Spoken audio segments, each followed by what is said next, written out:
Suzanne को finally ऐसा लगने लगा जैसे कि वो बोझ के तले दबती जा रही है। आए दिन वो अपनी जॉब से गायब रहती। उसने डॉक्टर को कंसल्ट किया तो उन्होंने बताया कि वो फिजिकली एकदम नॉर्मल है। इससे सुजैन और ज्यादा घबरा गई। उसकी तबीयत इतनी बिगड़ गई कि उसे हॉस्पिटल में एडमिट करने की नौबत आ गई और सुजैन को लगा कि वो कोप नहीं कर पाएगी, इसलिए उसने लोगों से मिलना जुलना बंद कर दिया। अब उसे अकेले रहने में भी डर लग रहा था, इसलिए वो अपना फ्लैट छोड़कर अपने पेरेंट्स के घर रहने चली गई। एक और एग्जाम्पल लेते हैं। जोआन 3 बच्चों की मां है। वैसे तो जोआन काफी अच्छी मां है, लेकिन उसके मन में अचानक से डर बैठ गया कि कहीं वो अपने बच्चों को कोई नुकसान न पहुंचा दे। अपने मन में बैठे इस डर को वो किसी से शेयर तक नहीं कर पा रही थी, क्योंकि उसे बड़ी शर्म आती थी। आखिर एक मां होने के नाते वो ऐसा सोच भी कैसे सकती है। उसका मन खुद के ही ज़मीर पर सवाल उठा रहा था। उसे रात भर नींद नहीं आती थी और उसके दिन का चैन उड़ गया था। जोआन खुद अपनी नजरों में दुनिया की सबसे बुरी मां थी। उसने इस बारे में अपने हस्बैंड को बताया तो उसने जोआन को यही सलाह दी कि वो खुद बेकार में डर रही है। उसने जोआन से यह भी कहा कि वो अपने थॉट्स पर कंट्रोल कर सकती है, इसलिए उसे ज्यादा टेंशन लेने की जरूरत नहीं है। मगर इन बातों का जोआन पर कोई असर नहीं हुआ। उल्टा वो और ज्यादा गिल्टी फील करने लगी। वो इतना ज्यादा परेशान हो चुकी थी कि उसने सुसाइड करने का मन बना लिया, क्योंकि उसके पिता भी सुसाइड से ही मरे थे। इन दोनों एग्जाम्पल में आपने उन लोगों के बारे में जाना जो एंजाइटी के शिकार हैं। इन औरतों में कुछ सिम्टम्स सेम हैं, जैसे कि उन्हें पैनिक अटैक आते हैं, उन्हें बहुत ज्यादा कंफ्यूजन और नर्वसनेस रहती है। इसके अलावा उन्हें मूड स्विंग की प्रॉब्लम भी है और वो हमेशा रेस्टलेस महसूस करती है। इसके अलावा एंजाइटी डिसऑर्डर से जूझ रहे लोगों को कुछ फिजिकल सिम्टम्स भी सताते हैं, जैसे चेस्ट पेन होना, डायरिया, चक्कर आना, हाथ पैरों का सुन्न पड़ जाना और पूरी बॉडी में पेन रहना। उन्हें यह भी डर लगा रहता है कि कहीं उन्हें हार्ट अटैक ना आ जाए, जिसके चलते उन्हें सांस लेने में दिक्कत आती है और दिमाग काम नहीं करता, माइंड में नेगेटिव थॉट्स आते हैं। उन्हें लगता है कि कहीं वो बेहोश ना हो जाएं या बीमार न पड़ जाएं, और कई बार तो ऐसे लोग हर वक्त ये सोचकर डरते रहते हैं कि कहीं उनकी मौत ना हो जाए या फिर कहीं वो अपने आप को या दूसरों को कोई नुकसान ना पहुंचा बैठे। अब आपको कॉमन सिम्टम तो पता चल गए। अब बात करते हैं उन 4 फैक्टर्स की जो एंजाइटी डिसऑर्डर की वजह बन सकते हैं। इनमें पहला है जेनेटिक्स। फैमिली में किसी एक मेंबर को अगर एंजाइटी और डिप्रेशन है तो ये बीमारी नेक्स्ट जनरेशन को पास हो सकती है। जैसे अगर आपके पिता या मां को एंजाइटी डिसऑर्डर है तो यानी आप भी कभी न कभी इसके शिकार हो सकते हैं। दूसरा फैक्टर है वो माहौल जहां आप पले बड़े हैं। कुछ माहौल जैसे कि परिवार में आपसी समझ या प्यार की कमी होना, बचपन में पेरेंट्स या गार्जियन का सपोर्ट न मिलना या उनसे दूर हो जाना, या परिवार की उम्मीदों के कारण या फिर किसी और फैमिली प्रॉब्लम के चलते लोगों में एंजाइटी और डिप्रेशन की प्रॉब्लम हो सकती है। तीसरा फैक्टर है बायोकेमिस्ट्री। कुछ एक्सपर्ट्स मानते हैं कि एंजाइटी से जूझ रहे लोगों में एंडोफिन की मात्रा कम होती है।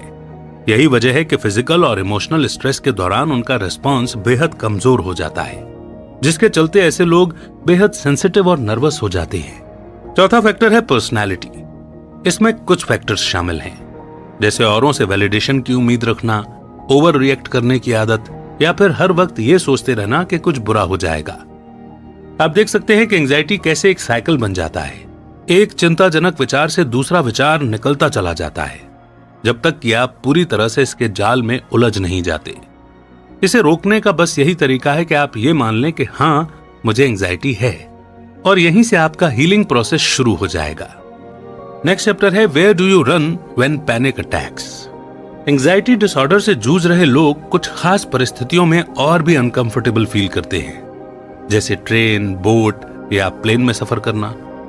ये लोग ऐसा इसलिए महसूस करते हैं क्योंकि उन्हें लगता है कि ये चीजें उनके कंट्रोल में नहीं है। जैसे जैसे उनका एंजाइटी लेवल बढ़ता है, उनका घूमना फिरना और बाहर निकलना कम होता जाता है। यानी एक तरह से बोले तो ऐसे लोग एकदम एंटी सोशल हो जाते हैं। वो अपने आसपास एक ख्याली दीवार बना लेते हैं जो उन्हें किसी भी खतरे से बचा सके। एंजाइटी डिसऑर्डर से जूझ रहे लोगों में ऑब्सेसिव बिहेवियर की प्रॉब्लम भी होती है। वो अपने डर के बारे में लंबे टाइम तक बार बार सोचते चले जाते हैं, जिसका नतीजा होता है पैनिक अटैक आना। तो आपके पैनिक अटैक्स किसने क्रिएट किए? अगर आपके सामने ऐसे इवेंट्स आते हैं जो पैनिक अटैक की वजह बनते हैं, तो आप देख सकते हैं कि आप इसकी जड़ हैं। आपको यह पता होना चाहिए कि आपका डर बिगड़ता जाता है। यह डर किसी एक इवेंट से शुरू होगा जिससे आप डरते हैं, और फिर आप में फिजिकल सिम्टम्स शुरू हो जाते हैं। जो आपने खुद क्रिएट किए होते हैं। ये सारी चीजें मिलकर आपको इतना डरा देते हैं कि आपको पैनिक अटैक आने लगते हैं।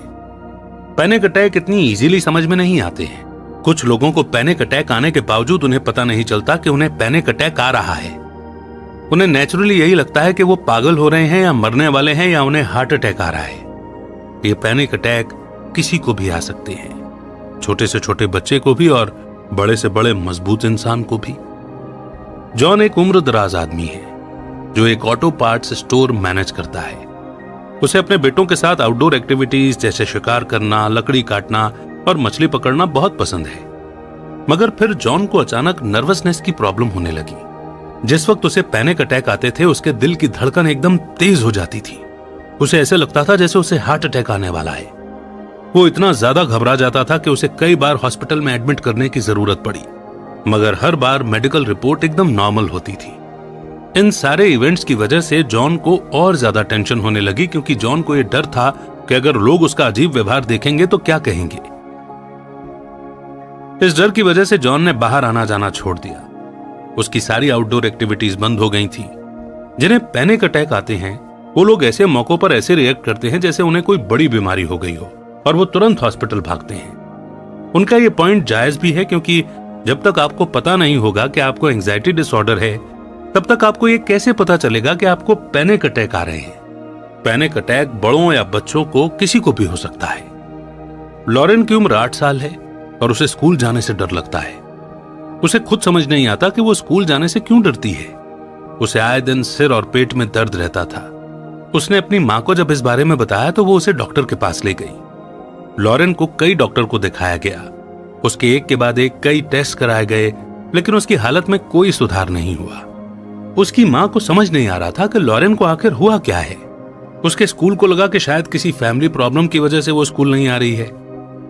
पैनिक अटैक को कंट्रोल करने में हेल्प करने के लिए लुसिंडा ने सेल्फ कंट्रोल के लिए 6 पार्ट का अप्रोच बनाया है। सबसे पहले तो ये एक्सेप्ट करो कि आपको पैनिक अटैक आ रहे हैं। अगर आप अपनी फीलिंग्स को, एंजाइटी के सिम्टम्स को समझने से इनकार करोगे तो यह आपको और डराएगा। इसे एक्सेप्ट करने के साथ ही आपका हीलिंग प्रोसेस स्टार्ट होता है। दूसरा, अपने डर या टेंशन की वजह को समझो। सोचो कि आप अचानक से क्यों नर्वस हो गए थे। इससे आपको अपनी कंडीशन को डायग्नोज करने में हेल्प मिलेगी। तीसरा, अगर आपको बेचैनी या घबराहट फील हो रही है तो होने दो। एक बार जब आप ये चीज एक्सेप्ट कर लोगे तो आप खुद ही शांत होने लगोगे। आपका सिस्टम धीरे धीरे नॉर्मल होता जाएगा।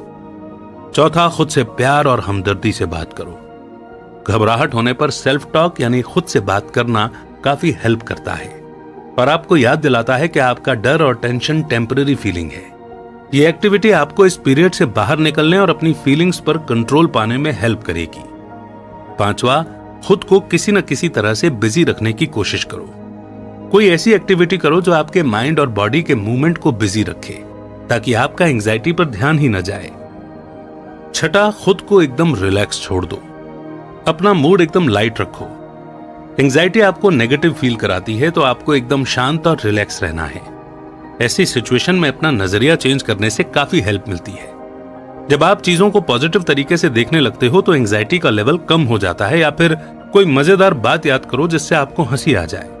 नेक्स्ट चैप्टर है anticipatory anxiety, the what if syndrome. Anticipatory anxiety भी एंजाइटी डिसऑर्डर का ही एक पार्ट है। ये उस सबसे पहले थॉट को दिखाता है जब ये सोचकर एंजाइटी हो जाती है कि आपको कुछ करना है। सिंपल वर्ड्स में बोले तो एंजाइटी डिसऑर्डर के पेशेंट्स हमेशा यही सोचते रहते हैं कि कुछ बहुत बुरा होने वाला है। असल में जितना बुरा होता नहीं है उससे ज्यादा बुरा ये लोग पहले ही सोच लेते हैं। ये थॉट कि क्या होगा अगर ऐसा हो गया तो, ये तो हर किसी को आते हैं। लेकिन जो लोग एंजाइटी डिसऑर्डर के शिकार होते हैं वो इससे भी आगे चले जाते हैं। अब क्योंकि वो हमेशा नेगेटिव चीज की ही उम्मीद करते हैं तो इसलिए वो अपने प्लान भी कैंसिल कर देते हैं।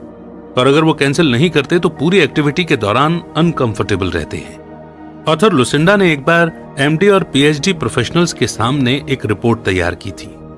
उनकी प्रेजेंटेशन में क्या होगा अगर इसकी एक लंबी लिस्ट शामिल थी। लुसिंडा इस बात को लेकर नर्वस थी कि कहीं वो कुछ भूल न जाए और उनका मजाक न बन जाए। हालांकि उनका डर अभी भी बना हुआ था, पर फिर भी लुसिंडा प्रिपेयर्ड थी। लेकिन जब प्रेजेंटेशन का टाइम आया तो लुसिंडा ने काफी सेटिस्फेक्शन और आराम से प्रेजेंटेशन दी और अंत में यह हुआ कि ऑडियंस को उनकी प्रेजेंटेशन इतनी पसंद आई कि वो फिर से लुसिंडा को सुनना चाहते थे। एक्चुअल सिचुएशन उतनी बुरी नहीं होती जितना आप सोचते हो। असल बात यह है कि आप अपने नेगेटिव थॉट को पॉजिटिव में बदल सकते हो। ऐसा करने से आप अपनी गलत उम्मीदों का मुकाबला कर पाएंगे।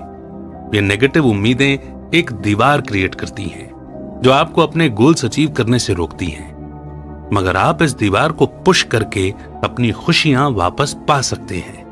और यकीन मानिए कि आप ये आज और अभी से कर सकते हैं। आपको बेहतर फील करने और हील होने के लिए वेट करने की जरूरत नहीं है। आपको अपनी एंजाइटी को फेस करना ही होगा।